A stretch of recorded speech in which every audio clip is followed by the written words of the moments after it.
Shanita Ross, Eatstat, Tual Chud, Buckle Shoes, Bala Chud, Francine Ross, UFG, Ed Scott. My name is Shanita Ross. My parents are Francine Ross and Ed Scott, and I'm a Muckleshoot tribal member.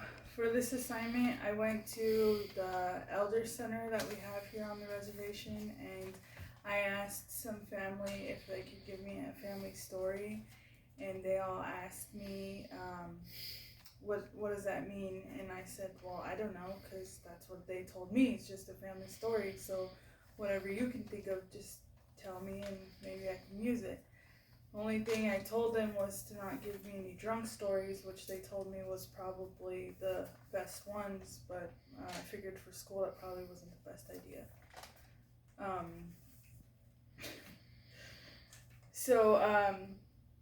Most of the stories that they told me had to do with, not having running water and going down to the creek, and one side was men and the other side was women and children, and packing water home.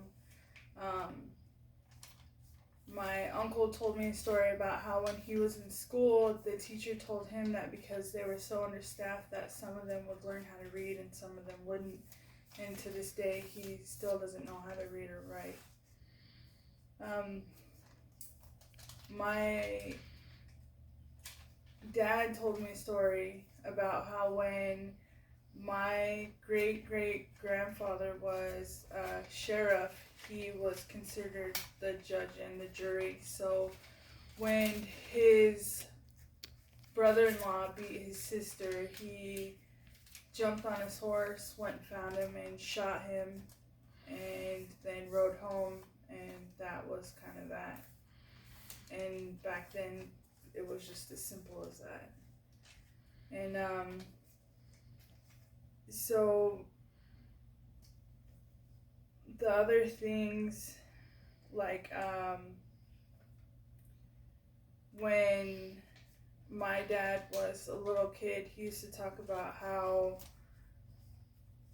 when they were told what they were told what to do and what was expected of them, they always listened and just did what they were told. There was no questioning them or anything. And he used to talk about how when he was little and he'd go to the stick games, and he stuck his feet out onto the sticks that were in front of them, and as soon as he put his foot out and put it over the stick, somebody came up from behind him and slapped him right upside the head and yelled at him and told him not to do that.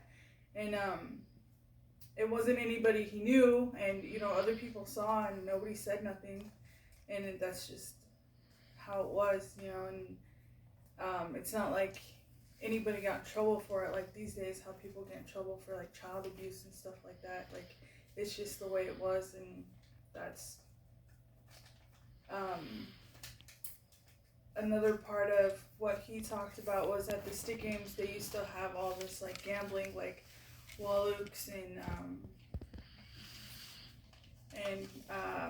dice games and all this, and they had the kids running around making their bets for them and stuff, and like that was never a big deal either, which like now you never see anybody under like 18 in a gambling situation. And at the stick games nowadays, when you go, they're all mixed, like all people from different places sit with each other, but back then you could tell where they were from by the way they sang.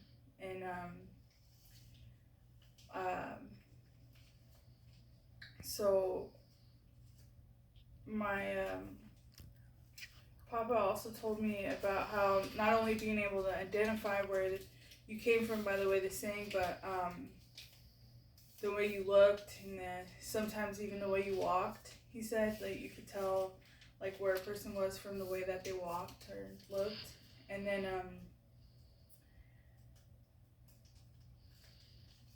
so I didn't get I got more than just one story when I asked, and I kind of at the end of all of it appreciated that I actually went and talked to them and got stories.